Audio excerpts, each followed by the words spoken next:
A Igreja Católica também concede separação. Eu tenho um amigo meu que foi num tribunal eclesiástico e conseguiu a separação. Espera lá, que você está falando com a pessoa certa. Eu sou presidente do Tribunal Eclesiástico de Cuiabá.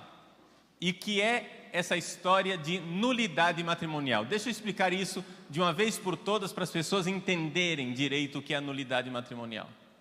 A igreja não concede o divórcio. A igreja analisa um casamento para ver se ele aconteceu de verdade ou então se ele, na verdade, jamais aconteceu. Vou dar um exemplo bem claro. Quando você vai diante do padre para se casar, o padre pergunta se o seu amor pelo seu futuro esposo, pela sua futura esposa, tem as 4 características do amor de Jesus Cristo pela igreja. Quais são as 4 características do amor de Jesus Cristo pela igreja? O amor de Jesus é um amor livre, total, fiel e fecundo. E essas são as perguntas que o padre faz. Quem é casado aqui, levanta a mão. Fala assim: com a graça de Deus, eu me uni em santo matrimônio. Amém. Muito bem. O que é que o padre perguntou para você no dia do seu casamento? Ele perguntou assim: vocês estão aqui para se unirem em matrimônio. É de livre e espontânea vontade que o fazeis? Sim, livre e espontânea vontade. O matrimônio tem que ser livre. Agora você imagine aquela cena do casamento caipira, né? Esse negócio de casamento caipira é algo que nós católicos não deveríamos participar. Por quê? Porque de alguma forma é tornar ridículo um sacramento da igreja. Entende? É uma brincadeira com uma coisa sagrada. Vai lá, casamento caipira, todo mundo sabe como é que é. A mulher grávida, né?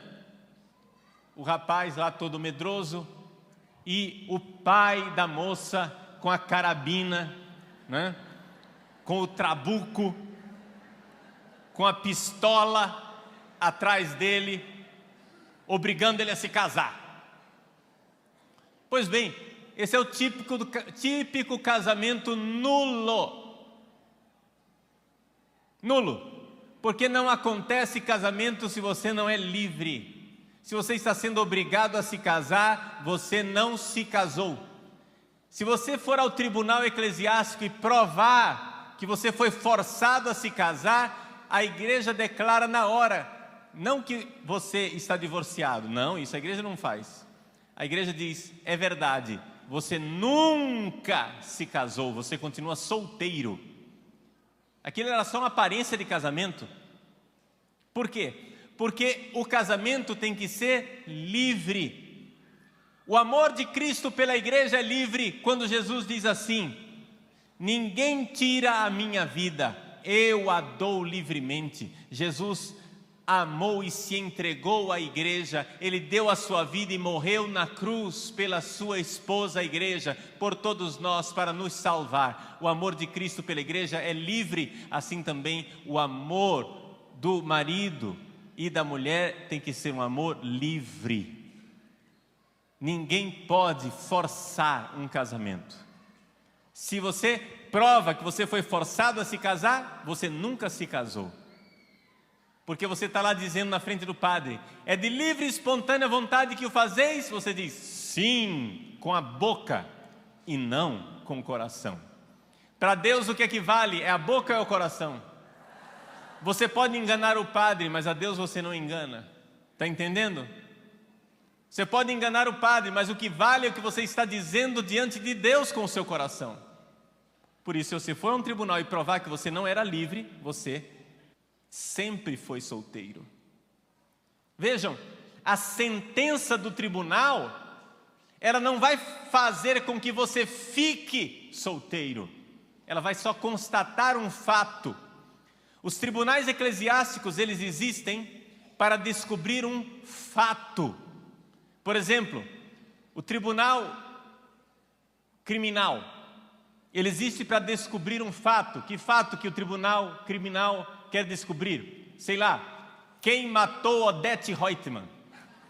O tribunal quer descobrir quem foi que matou. Veja, se quem matou foi o Zezinho, e o tribunal diz que quem matou foi o Luizinho, Luizinho não ficou criminoso por causa da sentença. Aquela sentença é injusta. Na verdade, quem matou foi o Zezinho. O tribunal, ele não cria os fatos, ele pretende somente descobrir os fatos. Estão entendendo? Portanto, se você era casado validamente, não adianta ir lá mentir para o tribunal.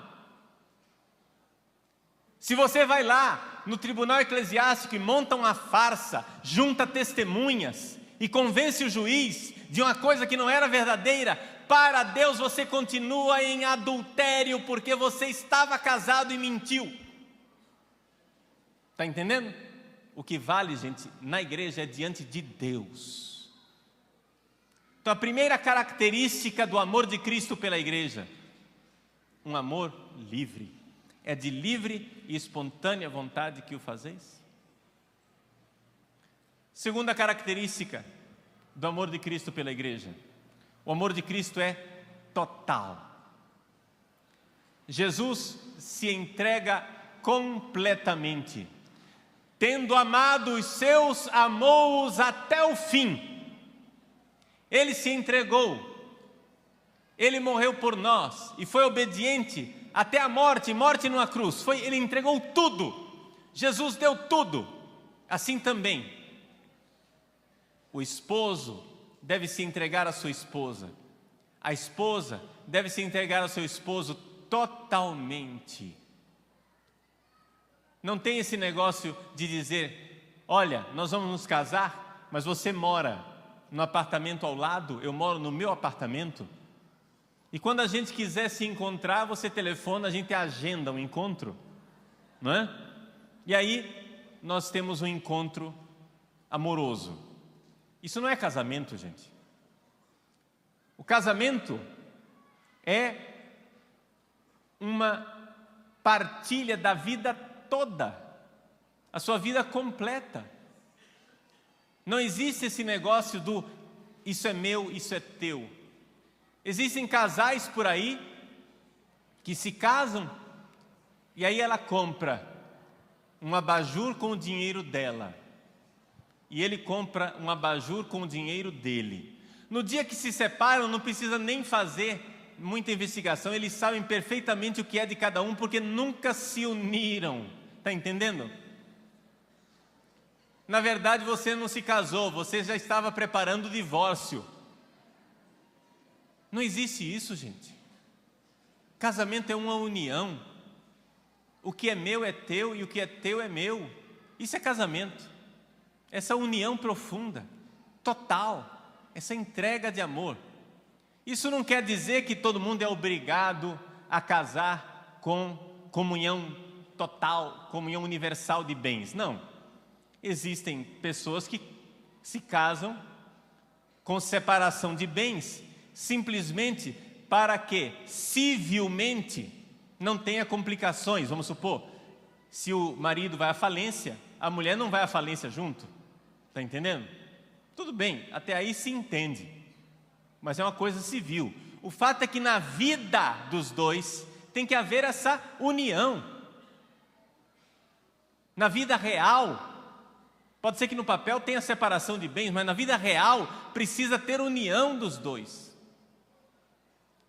Mas se um cara se casa dizendo, eu vou me casar, até aqui ela pode entrar na minha vida, daqui para frente não, isso aqui sou eu. Ele continua solteiro. Entendeu? Quantas vezes eu já vi em tribunal esse caso, o fulano vai e se casa, mas na verdade ele continuou solteiro na cabeça dele.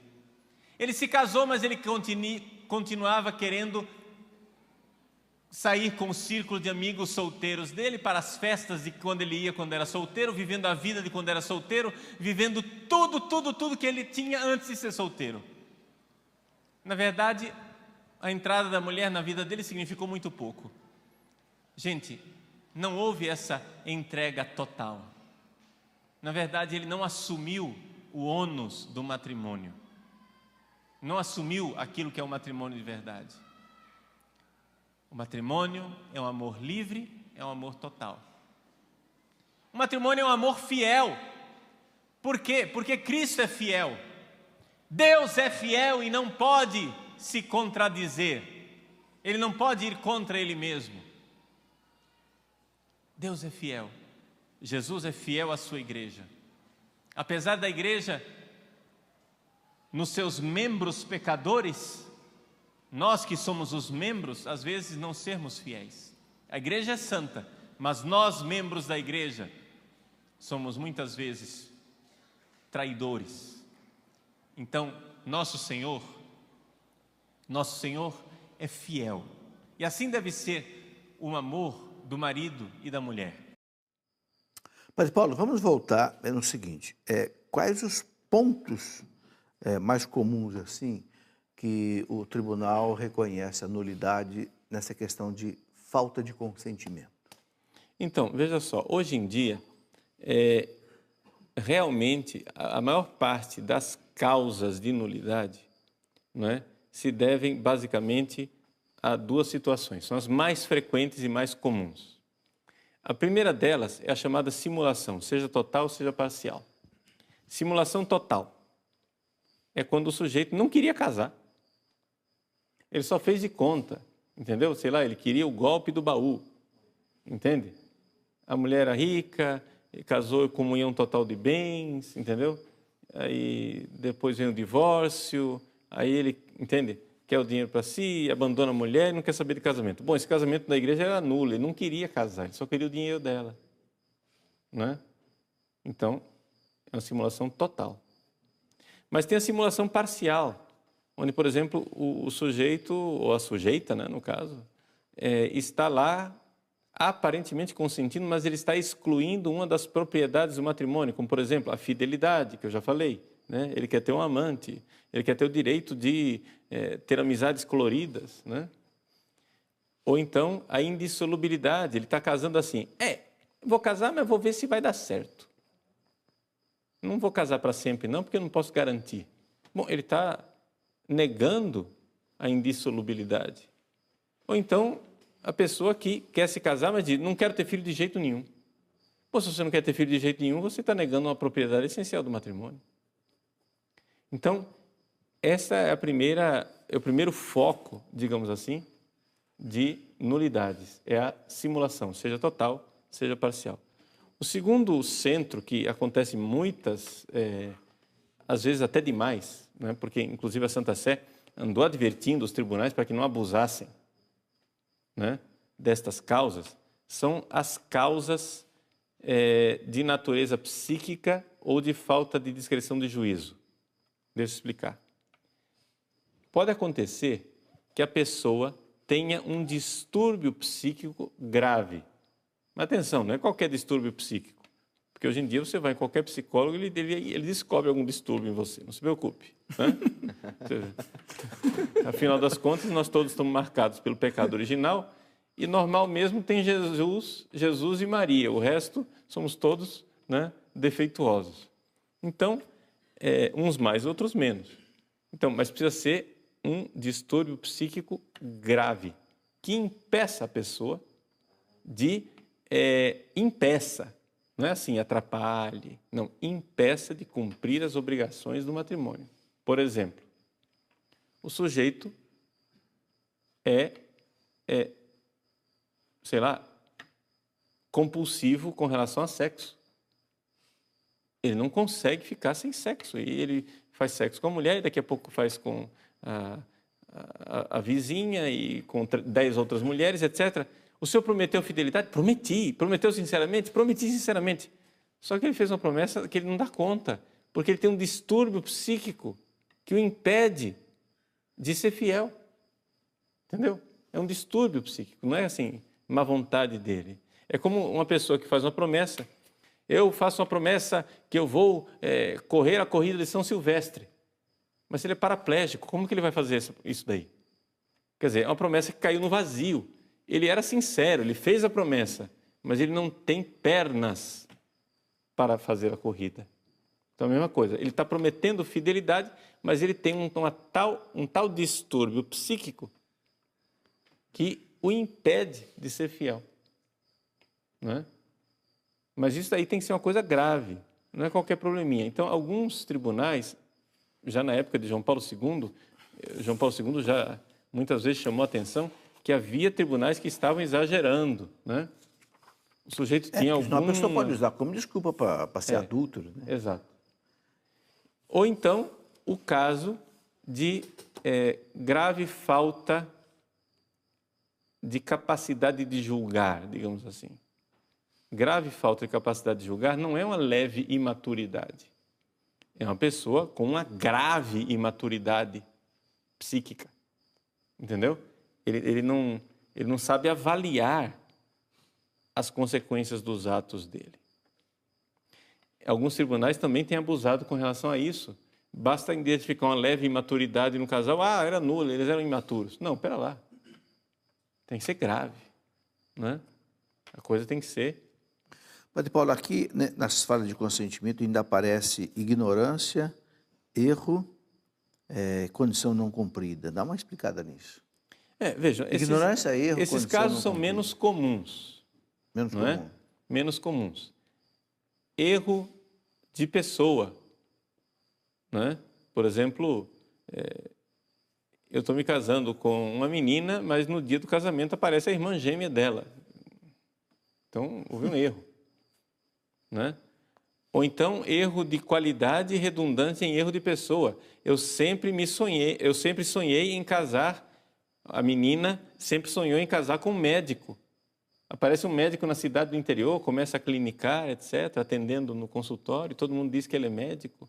Ela vai e se apaixona por ele, e os dois se casam. Depois, anos depois, ela descobre que ele nunca foi médico. Né? E isso perturba gravemente o consentimento dela, porque ela sempre quis se casar com um médico, e ela errou a pessoa, não era essa pessoa que ela queria casar. Né? Então, assim, houve Padre Paulo, e quando a pessoa leva um susto depois do casamento? Eu orientei um casal uma vez, é verdade que eles casaram sem se conhecer. Eram dois jovens da universidade, casaram com 4, 5 meses de namoro, e o rapaz disse para mim, professor, ela era um anjo, virou uma cobra depois de casado. E ela disse para mim, ele era um anjo, virou um animal. Quer dizer, eles não se conheciam, vieram se conhecer depois de casado. Sim. Eu acho que houve muita tapeação, muito esconde-esconde no namoro, e quando foram morar junto, que, né, a realidade de cada um apareceu para o outro, o choque foi imenso. Um caso desse é caso de nulidade? É possível se analisar a possibilidade, mas não é tão líquido e certo assim. Pode haver indício, mas não certeza. É melhor, assim, quando você suspeita de uma coisa, entre com a causa de nulidade e é o tribunal que vai julgar. Nós estamos aqui eu estou colocando para vocês os casos claros, entendeu? Porque é mais fácil de vocês entenderem. No tribunal, os casos nem sempre são tão claros assim, entende? Ou seja, é muito claro, é claro para todo mundo que eu sou careca e o professor Felipe Aquino é cabeludo, entendeu? Agora, se alguém senta aqui com uma pinça e vai tirando cabelo por cabelo do professor Felipe Aquino, qual é o cabelo que, se eu tirar, você começou a ser careca, e se eu puser de volta, você ainda é cabeludo? Entendeu? Os casos extremos, subjetivo, né? Os casos extremos são muito claros. Os casos limítrofes, entendeu? É que são difíceis de se julgar. Mas por isso que tem tribunal, né? No tribunal, então, isso daí vai ser analisado por 3 juízes. Não é um juiz só. Para não dar empate, né? Para dar uma sentença de nulidade, o tribunal vai, então, para 3 juízes. Se houver recurso, vai para a segunda instância e vai ser julgado por outros 3 juízes. Não é? Então, assim, a coisa é bastante séria dentro da igreja. É feito por 3 juízes. Então, agora, tudo isso por quê? Porque os juízes do tribunal julgam diante de Deus. Né? Vocês vejam, por exemplo, São Thomas More, né? Um santo inglês do século XVI, ele literalmente perdeu a cabeça, porque foi decapitado, para não ter que reconhecer um matrimônio válido do rei Henrique VIII. Então, é uma coisa muito séria. Né? Ou seja, nós sabemos muito bem que um juiz reconhecer um matrimônio que era válido e fazer de conta que ele é nulo, ele vai ter que depois se ver lá com Deus, né?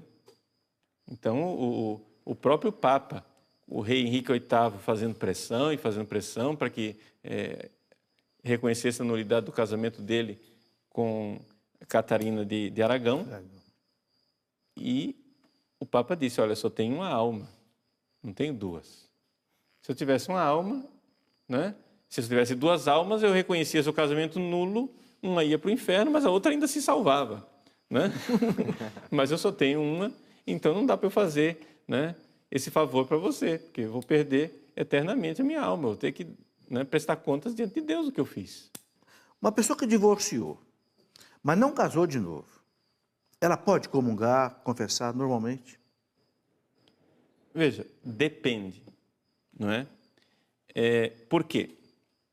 Porque o que irá julgar se uma pessoa pode ou não comungar é o estado de pecado no qual ela se encontra. Então, divorciar-se é pecado? Depende, em algumas situações, sim. Ou seja, o divórcio foi um divórcio Culpa de quem, né? E depois foi um divórcio de quê? Você era só casado no civil, então você, na verdade, era solteiro para a igreja, você divorciou, você saiu do concubinato, não é? Então, muito bem. É uma situação específica. Outra situação, a pessoa foi abandonada, não é? Ou seja, o marido ou a esposa saiu de casa, abandonou, uniu-se a uma segunda união, a pessoa foi vítima daquela situação, depois a outra parte lá pediu divórcio, ela não deu divórcio consensual, porque disse, não, você é casado comigo na igreja, você tem a obrigação de voltar para mim. Então, essa pessoa não pecou. O divórcio foi tramitado e aconteceu o divórcio, a revelia. Não é? Bom, essa pessoa não é culpada de estar divorciada. Não é? Então, você tem que perguntar, eu sou culpado por esse divórcio? Se eu sou culpado por esse divórcio, então não é assim, se eu divorciei e não me uni a ninguém, eu estou livre. Não, espera lá. Você tinha uma obrigação de manter o matrimônio. Não, entendeu? separe o homem. Tanto que existe na igreja, no direito matrimonial, existe a questão da separação dos cônjuges. Que não é só a nulidade matrimonial que existe. Existe um processo de separação, onde o bispo, o tribunal, julga se você tem o direito ou não de se separar daquela pessoa. Nos casos muito conflitantes. Casos muito conflitantes. Relacionamento pode acontecer que haja um matrimônio válido, no entanto, a pessoa está correndo risco de sua integridade física, porque é agredida todos os dias pelo outro, não é? E então o bispo pode decretar a separação, a gente chama classicamente de separação de corpos. Né? Não extingue o matrimônio. Não extingue o matrimônio, né? Mas a pessoa recebe autorização de não mais coabitar. Porque, na verdade, você tem a obrigação de coabitar. Não é assim, desisti, não quero mais, cansei, vou ficar solteiro. Não, você tem a obrigação, você casou. Né? Então, o casamento é questão de direitos e de deveres. Então, a pergunta é, eu sou culpado desse divórcio? Se eu sou culpado desse divórcio, aí é uma questão que deve ser julgada também pelo confessor, não é? Então, assim, é muito delicado essa coisa de pode ou não pode comungar, porque, na verdade... Caso a caso. Cada caso é um caso, e então o confessor é quem deve, na situação, julgar. Agora, Padre Paulo, então, em termos de declaração de nulidade, a pessoa separou, quer casar com uma outra pessoa, a igreja só autoriza se o primeiro casamento for declarado nulo pelo tribunal eclesiástico, tribunal da igreja. Então, quais são as condições que o Código de Direito Canônico coloca que pode haver, então?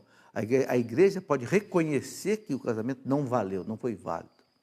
As pessoas primeiro têm que entender isto, ou seja, um casamento pode acontecer a cerimônia perfeitamente, houve lá os fotógrafos, flores, a noiva de véu e grinalda, tudo perfeitinho, testemunhas, fotos, álbum, bolo de noiva, tudo.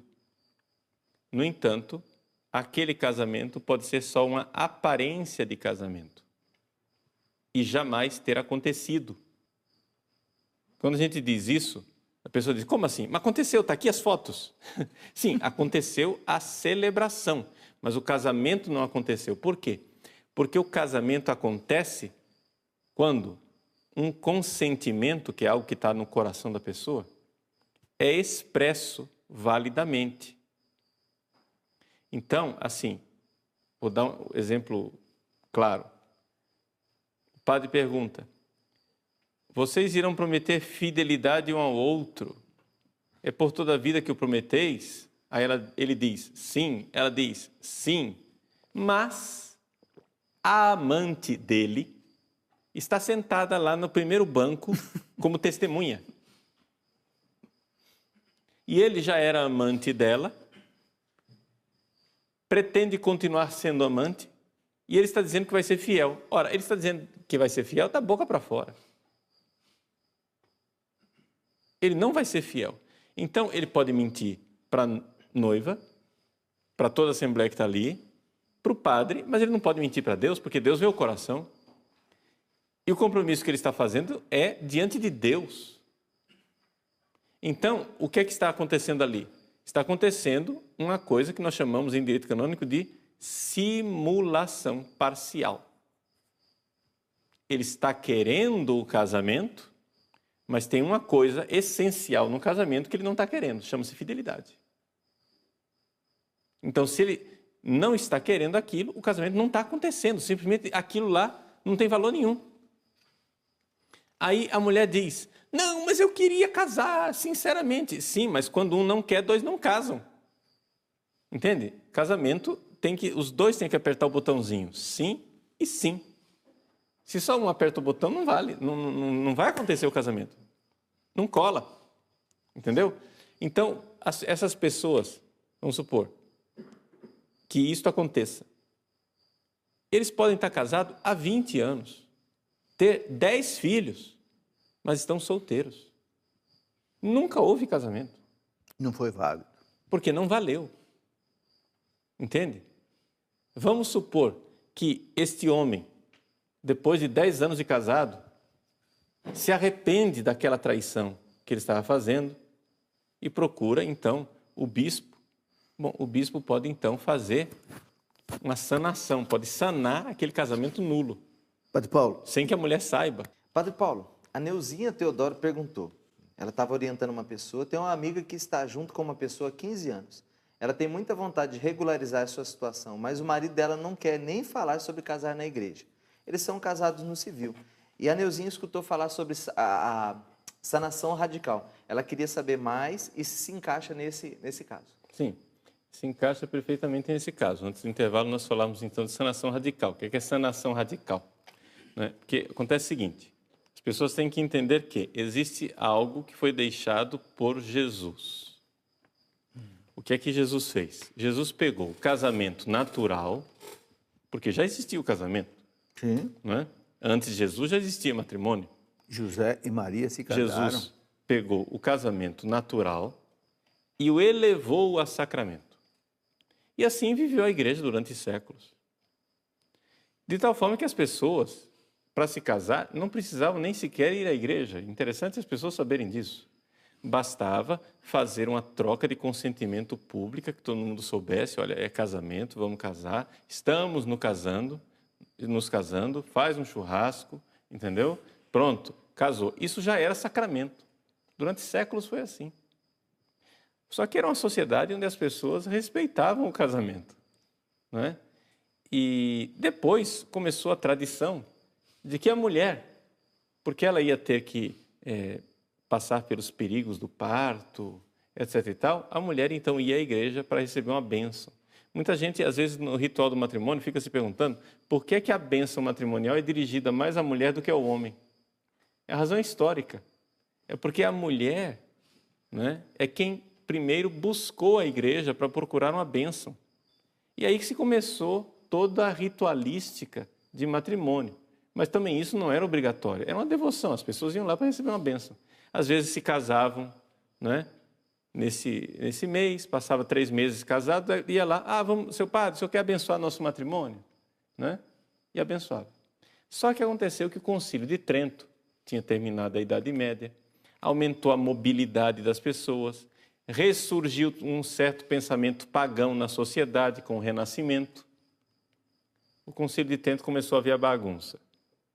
A bagunça era a seguinte: o sujeito casava numa cidade com uma, noutra cidade com outra, e de repente o sujeito tinha 3, 4 famílias. Bom, vamos pôr ordem nessa bagunça. Então o decreto do Concílio Tridentino, Concílio de Trento, chamado Tametice, foi quem então decidiu que se o casal católico não se apresentar na frente de um padre que tenha jurisdição, o casamento não vai valer. A igreja usou isso usando o poder das chaves. Vocês sabem que a igreja é assim, ela tem o poder da chave. O que ligar na terra, liga no céu. O que desliga na terra, desliga no céu.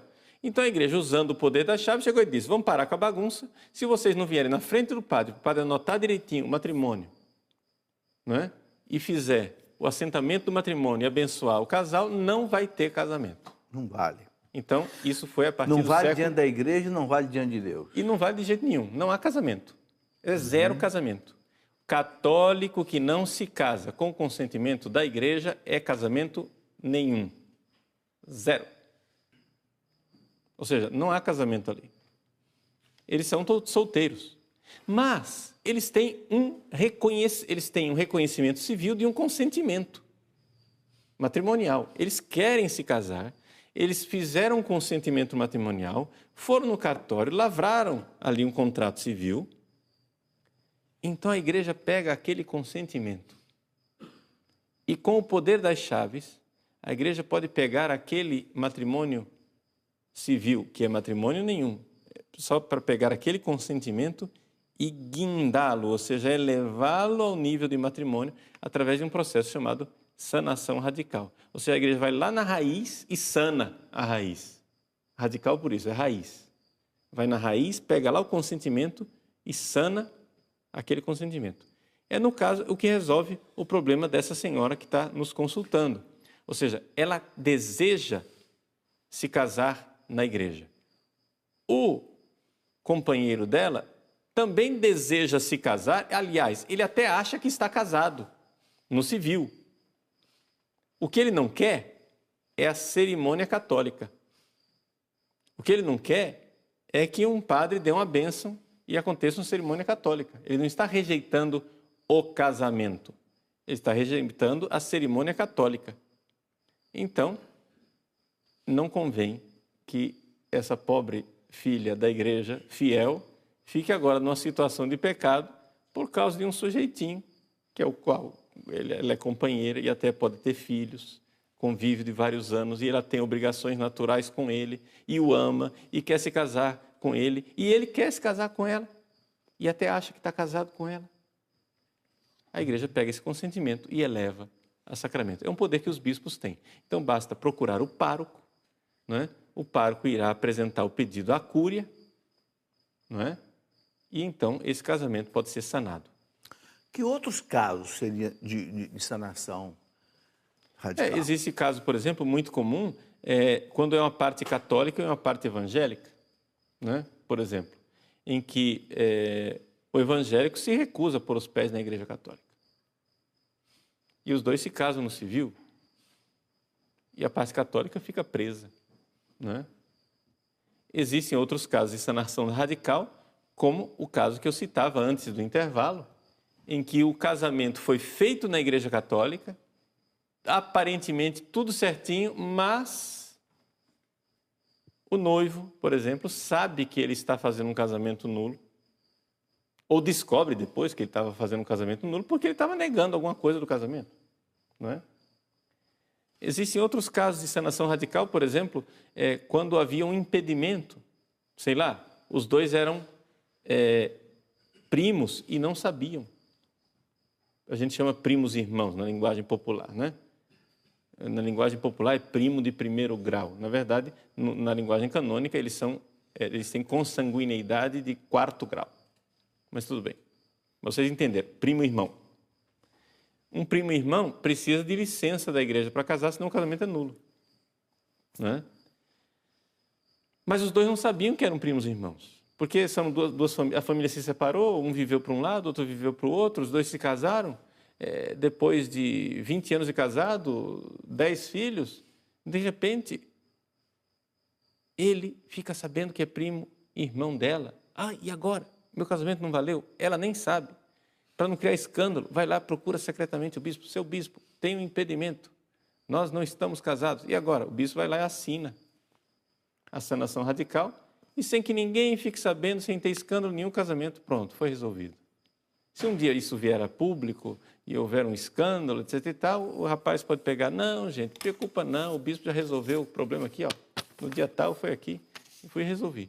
Então, tudo isso é a questão da sanação Paulo, radical. agora um caso que acontece e muito e está aumentando. Católico casando com protestante, ou querendo casar com protestante. Sim.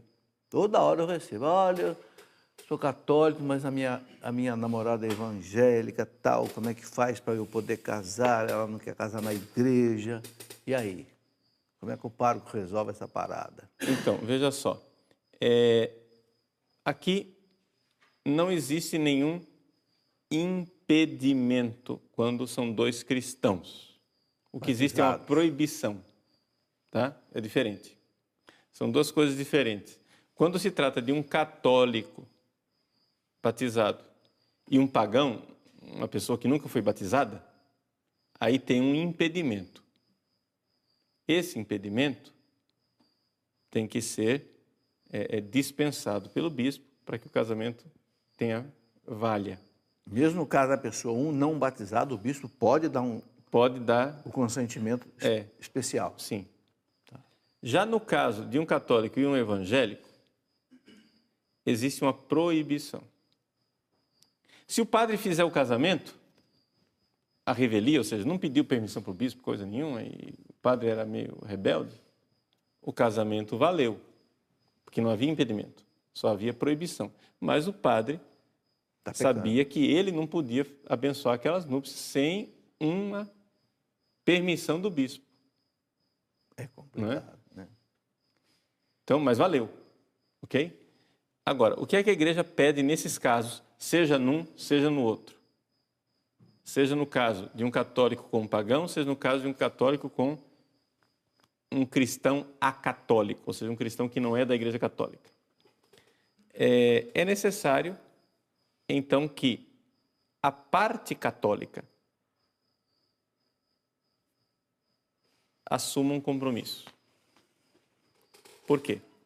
Porque, veja, a igreja ela é muito realista. E ela compreende que o convívio diário, dioturno, com uma pessoa que não é católica, é um perigo para a fé do católico. Compreende?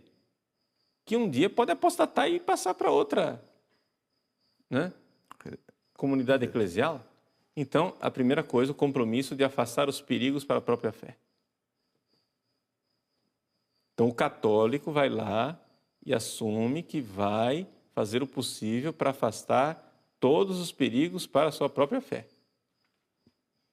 Segunda coisa, que irá fazer o possível para educar os filhos na fé católica. Você irá fazer um esforço real, sincero, honesto, de educar os seus filhos na fé católica. Veja, esse é o compromisso da parte católica. A igreja não exige compromisso nenhum da outra parte. Mas a igreja é honesta e pede que a outra parte seja avisada desse compromisso. Olha, o senhor é protestante, saiba uma coisa. A sua mulher católica, ela está assumindo aqui o compromisso de que ela vai fazer todo o possível para afastar os perigos da fé dela e que vai procurar educar os filhos na fé católica. O senhor está ciente disso? Entendeu? A igreja não exige que o protestante jure nada, prometa nada, ele só é avisado. Quem promete é a parte católica. É o católico. Não é? Seja como for, por que é que tem essas proibições, essas coisas? Porque a igreja, na sua sabedoria, quer que as pessoas pensem muito bem antes de escolher um companheiro, uma companheira que seja de outra religião. Por quê? Porque o matrimônio é uma realidade, não é, que a gente chama de consortium totius vitae. É uma união da vida inteira. Então, o que é que há de mais precioso, eu que sou católico, devoto, verdadeiro, etc., o que é que há de mais precioso? Qual é o núcleo da minha vida? É o meu amor a Deus e a sua Santa Igreja. É aquilo que é de mais importante. Agora, eu vou me casar com uma pessoa para a qual aquilo que eu mais amo, ela não ama. Entendeu o problema? Como é que um casamento desse vai para frente? Isso é muito complicado. Ou seja, para que haja um casamento, é necessário que haja concórdia. Concórdia, Santo Tomás aqui nos explica, chama concorde, ou seja, o coração tem que estar no mesmo lugar, pelo menos nas coisas essenciais e mais importantes e fundamentais.